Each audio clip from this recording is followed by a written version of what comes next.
Hey, it's Jacob. Welcome to this new video. Today I'm going to talk about Python scripting for Gimp. People usually don't know everything you can do with Gimp, and I'm going to tell you everything you need to know. More specifically, I'll give you examples of things that I created scripts for. I'll also tell you how you can go a lot further than I, and I'll give you specific lines of code so that you can see exactly what it looks like. So maybe now you're doing some time-consuming tasks with Gimp and you feel like it's a waste of time. Or maybe you know that you can use Python in Gimp, but you looked online and it looked complicated and you're not a programmer. And maybe you thought, why does it have to be that complicated? Why can't there be one simple and clear tutorial about it? And maybe you know that you could do it if you invested the time in learning how Python scripting works, but you don't have the time for it. And the thing is, maybe you don't know if it's worth your time investment because you're not sure what Python can do.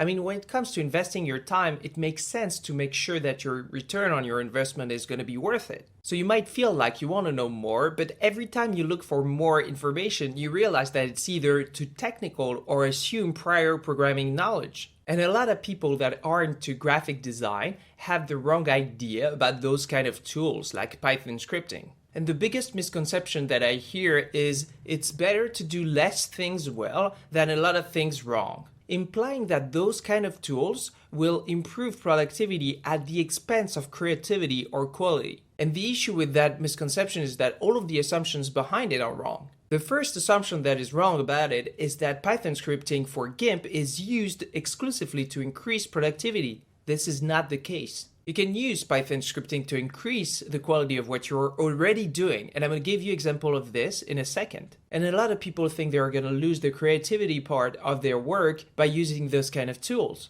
And this is not just wrong, this is the exact opposite of what those tools are for. The point of those tools is to take care of the technical part of your work, so that you can concentrate on the creativity part of your work. But I get why a lot of people think that. This misconception stems from what you can find on the internet. You will see work that have clearly been done by a script and that is worthless, and you will associate that with scripts. And of course, the problem is there is a bias, because you can only see the bad ones. The reason why you can identify them is because they are generic, and therefore the quality is low. And part of what makes something good is that it's not generic. So you'll never see good work being done by a script, not because it doesn't exist, but because you can't tell that it's done by a script. So to sum up, by definition, good Python scripting can be seen and bad Python scripting is very noticeable. Which is why, if you look for examples that will reinforce this misconception, you'll find them. And since Python is becoming more and more popular, you'll see more and more of that low quality work. And so right now, I want to give you simple examples for people who don't know how to write code so that you can see exactly how Python scripting can help you to take care of the technical stuff. The first example is writing text. If you have to write text again and again and again, you can externalize the text you're writing so that you avoid mind-numbing copying and pasting in Gimp. So this is so that you can do less work, right? But here is an example of what you can do to increase your creativity. Since you can write text, you can also play with different font pairing and generate multiple versions of the same thing, but with different font pairing, so that you can see which one is the best. And you can do as many as you want in like a few seconds. You can generate 10 or 50 versions in 5 seconds. So obviously this is a very simple example, so it's up to you now to find something in your process that can be useful and how you can apply this concept in your process. Example number 2, resizing text. Oftentimes, text is really important and needs to be big relative to the image. You can use the dimensions of the image to set the size of your text to make sure it's big enough. And you can then position it. And there are 2 reasons why you would want to do that, specifically with a script. The first reason is obvious, it's because it's faster and more efficient. You just click on a button and that's it. But the second reason is less talked about. It's more precise. If you do that with the script, it'll do a better job than you. If you want to position your text at 2/3 of the image or at the center, it will be exactly at the right place. Fourth example, you can apply specific filters. If we're talking about text, you can use the drop shadow to create a shadow for your text. And again, you can create 10 to 50 versions of it in 5 seconds if you want to. And for each version, you can have a different depth, positioning or color of the shadow so that at the end of it, you choose the best one. And again, that's just an example of how you can apply scripting to increase the quality of your work rather than to increase the productivity. So I was talking about text, but you can also apply it for any kind of filters, like the olify filter, for example, which makes the image look like an oil painting. And there are also all of the other filters like blur, enhance, distort, light and shadow, and so on and so forth. Example number 5, importing and exporting images.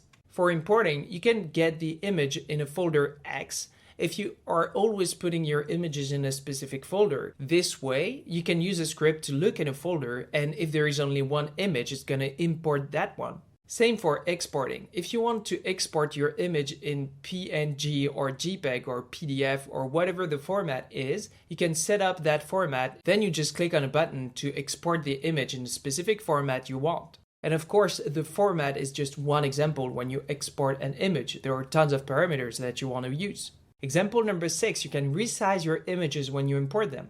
When you import an image, usually it's not the right size, so you have to resize it. So you can set it to a predefined size or to the size of your canvas. And of course, you can do a lot more complicated things, like if you import an image for a book cover, you can resize it, duplicate it, mirror it, and position the images to create the back cover and the front cover. Example number 7, you can create patterns. Let's say you use part of images to mirror them down, up, left, and right to create frames. Then again, this can be done a lot more efficiently and reliably by just creating a script and clicking on a button. Example number 8, you can combine everything that I talked about. You can use several functions in one script.